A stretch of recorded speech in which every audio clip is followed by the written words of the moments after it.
नमस्ते बच्चों, आज हम पढ़ने जा रहे हैं कक्षा 7 की वसंत भाग 2 में पाठ 9 चिड़िया की बच्ची।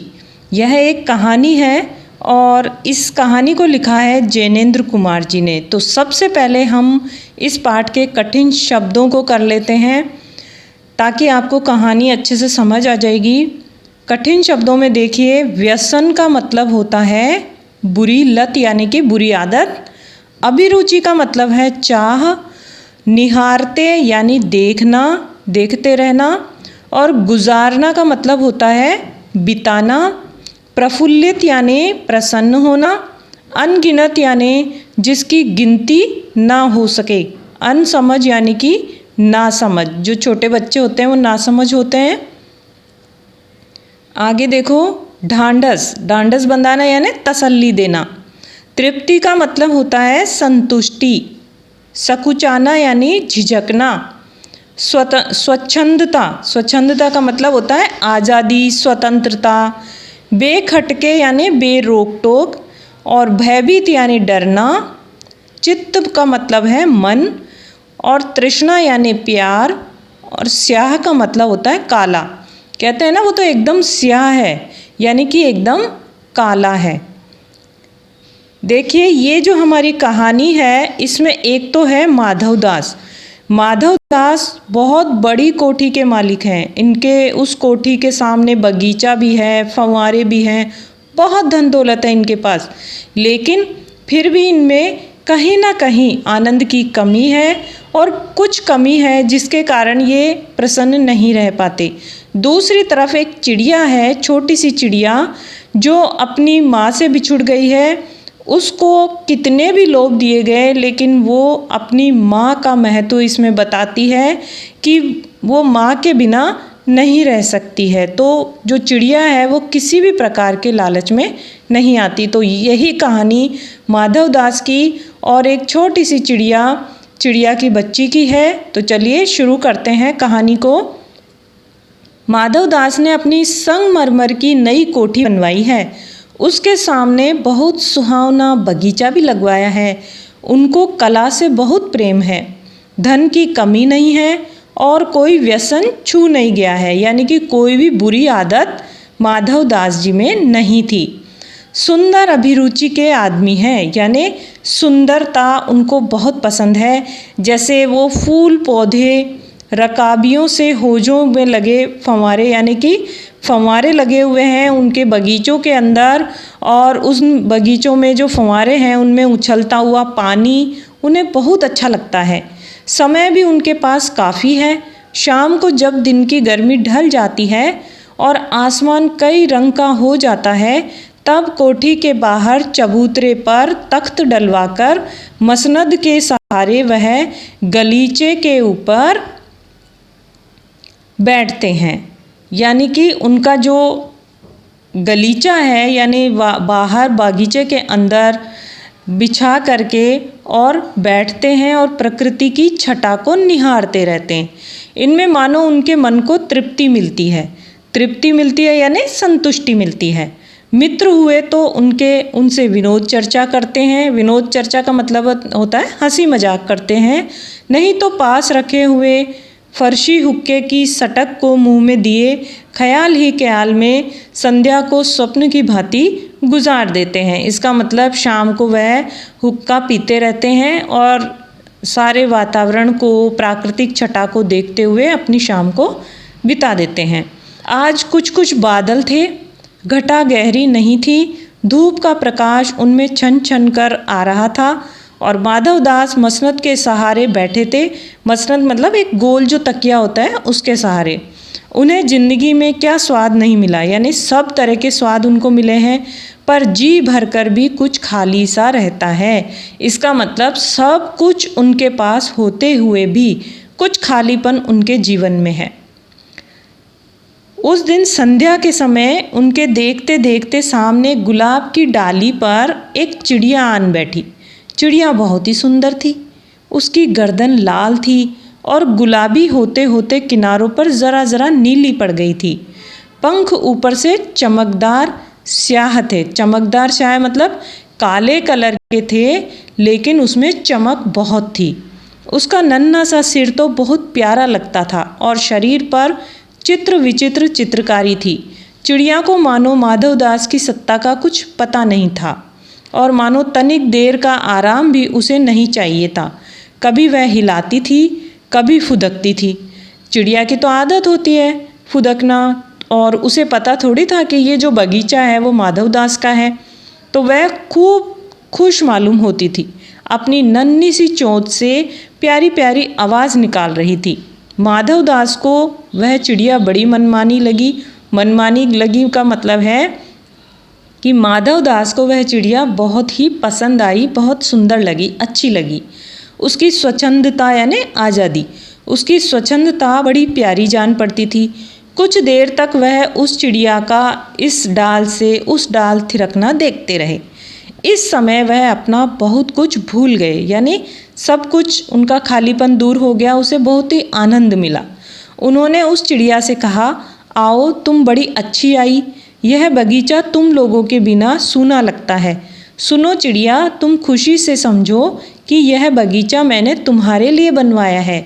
तुम बेखटके यहाँ आया करो। बेखटके का मतलब है बेरोक टोक, यानी तुम्हें कोई भी नहीं रोकेगा इस बगीचे में आने से, इसलिए तुम रोज़ आया करो।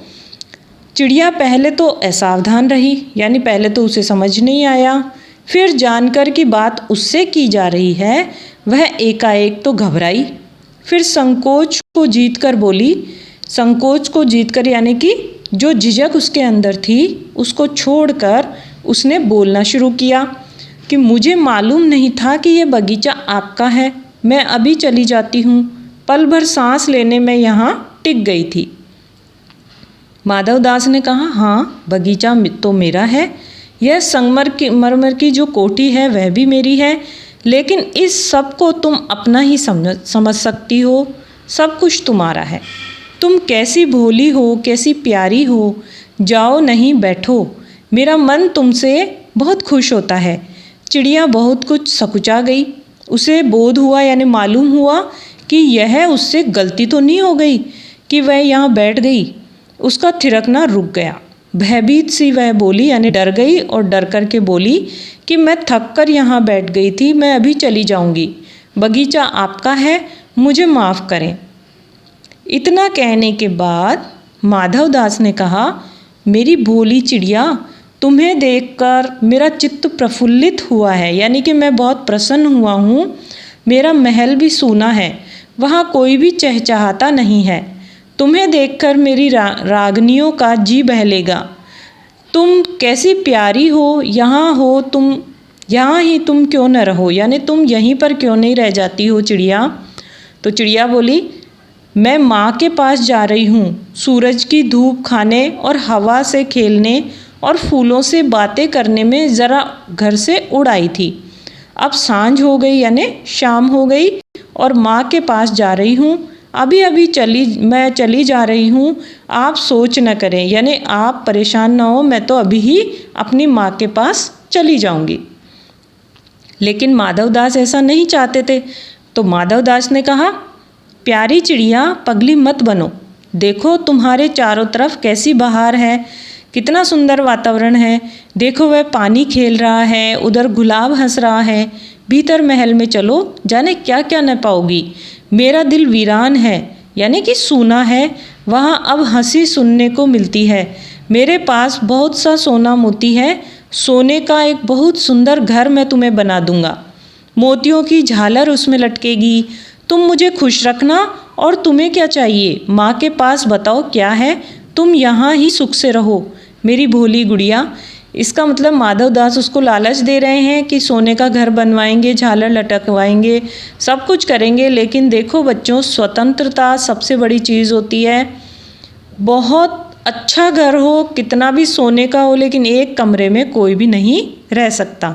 तो वह चिड़िया जो है वो इन सारी बातों से डर गई और वह बोली, मैं भटक कर तनिक आराम के लिए इस डाली पर रुक गई थी। अब भूल कर भी ऐसी गलती नहीं होगी। मैं अभी यहाँ से उड़ी जा रही हूँ। तुम्हारी बात मेरी समझ में नहीं आती। मेरी माँ के घोंसले के बाहर बहुतेरी सुनहरी धूप बिखरी रहती है। मुझे और क्या करना है। 2 दाने माँ ला देती है और जब मैं घर पर मैं खेलने बाहर जाती हूँ तो मेरी जो माँ है वो बाट देखती रहती है, यानी राह देखती रहती है कि कब आएगी। मुझे तुम और कुछ मत समझो, मैं अपनी माँ की हूँ। देखो, उसने सारी धन दौलत ठुकरा दी है और उसे सबसे प्यारी अपनी माँ लगती है। माधवदास ने कहा, भोली चिड़िया, तुम कहाँ रहती हो? तुम मुझे नहीं जानती हो। चिड़िया कहती है, मैं माँ को जानती हूँ, भाई को जानती हूँ, सूरज को, धूप को जानती हूँ, घास पानी फूलों को जानती हूँ। महामान्य, तुम कौन हो? मैं तुम्हें नहीं जानती। तो माधवदास जी कहते हैं, तुम भोली हो चिड़िया, तुमने मुझे नहीं जाना, तब तुमने कुछ नहीं जाना। मैं ही तो हूँ सेठ माधवदास, मेरे प्यास क्या नहीं है, जो मांगो मैं वही दे सकता हूँ। पर चिड़िया क्या बोलती है, पर मेरी तो छोटी सी जात है, यानी कि मैं तो छोटी सी हूँ, आपके पास सब कुछ है, तब मुझे जाने दीजिए कि मेरी तुम्हें क्या ज़रूरत है जब आपके पास सब कुछ है तो। पर माधवदास जी के पास तो खुशियाँ नहीं थी, धन दौलत खूब थी, इसलिए वे कहते हैं, चिड़िया तू नीरी अनजान है, मुझे खुश करेगी तो तुझे माला माल कर दूंगा। लेकिन चिड़िया देखो क्या कहती है कि तुम सेठ हो, मैं नहीं जानती, सेठ क्या होता है ये भी मुझे नहीं पता, पर सेठ कोई बड़ी बात होती होगी, मैं अनसमझ यानी कि नासमझ हूँ। माँ मुझे बहुत प्यार करती है, वह मेरी राह देखती होगी, मैं मालामाल होकर क्या होंगी मैं नहीं जानती। मालामाल किसे कहते हैं मैं ये भी नहीं जानती, क्या मुझे वह तुम्हारा मालामाल होना चाहिए? सेठ बोलते हैं, अरे चिड़िया तुझे बुद्धि नहीं है, तू सोना नहीं जानती, सोना उसी की जगत को तृष्णा है, यानी सारा जगत सोना ही चाहता है। वह सोना मेरे पास ढेर का ढेर है, तेरा घर समूचा सोने का होगा, ऐसा पिंजरा बनवाऊंगा कि कहीं दुनिया में न होगा, ऐसा कि तू देखती रह जाए, तू उसके भीतर थिरक फुदक कर मुझे खुश रख करियो, तेरा भाग्य खुल जाएगा, तेरे पानी पीने की कटोरी भी सोने की होगी। पर चिड़िया कहती है, वह सोना क्या चीज़ होती है, यानी कि चिड़िया को ये नहीं पता कि सोना क्या होता है। सेठ बोलता है, तू क्या जानेगी, तू चिड़िया जो है, सोने का मूल्य सीखने के लिए तुझे बहुत सीखना है। बस यह जान ले कि सेठ माधवदास तुझसे बात कर रहा है, जिससे मैं बात तक कर लेता हूँ उसकी किस्मत खुल जाती है। तू अभी जग का हाल नहीं जानती, मेरी कोठियों पर कोठियाँ हैं, बगीचों पर बगीचे हैं, यानी बहुत सारे बगीचे हैं जिसमें तुम थिरक सकती हो, घूम सकती हो, खूब सारी दास दासियाँ हैं, पर तुझसे मेरा चित्त प्रसन्न हुआ है। ऐसा वरदान कब किसी को मिलता है? हैरी चिड़िया, तू इस बात को समझती क्यों नहीं? चिड़िया बोलती है, सेठ मैं नादान हूँ, मैं कुछ नहीं समझती, पर मुझे देर हो रही है, माँ मेरी बाट देखती होगी। उसे बार बार अपनी माँ का ही ख्याल आ रहा है। सेठ कहता है, ठहर ठहर, इस अपने पास के फूल को तूने देखा? यह एक है, ऐसे अनगिनत फूल हैं, ऐसे अनगिनत फूल मेरे बगीचे में हैं, वे भांति भांति के रंग रंग बिरंगे हैं, तरह तरह की उनकी खुशबू है। चिड़िया, तैने मेरा चित्त प्रसन्न किया है, यानी मेरा मन प्रसन्न किया है, वे सब फूल तेरे लिए खिला करेंगे। वहाँ घोंसले में तेरी माँ है, पर माँ क्या है? इस बहार के सामने तेरी माँ क्या है? वहाँ तेरे घोंसले में कुछ भी तो नहीं है, तू अपने को नहीं देखती? कैसी सुंदर तेरी गर्दन है, कैसी रंगीन तेरी देह है, देह यानी शरीर है, तू अपने मूल्य को क्यों नहीं देखती? मैं तुझे सोने से मढ़कर तेरे मूल्य को चमका दूंगा, तैने मेरे चित्त को प्रसन्न किया है, तू मत जा, तू यहीं रह।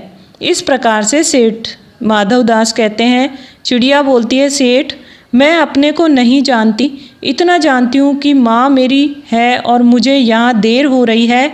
सेठ मुझे रात मत करो, रात में अंधेरा बहुत हो जाता है और मैं राह भूल जाऊँगी।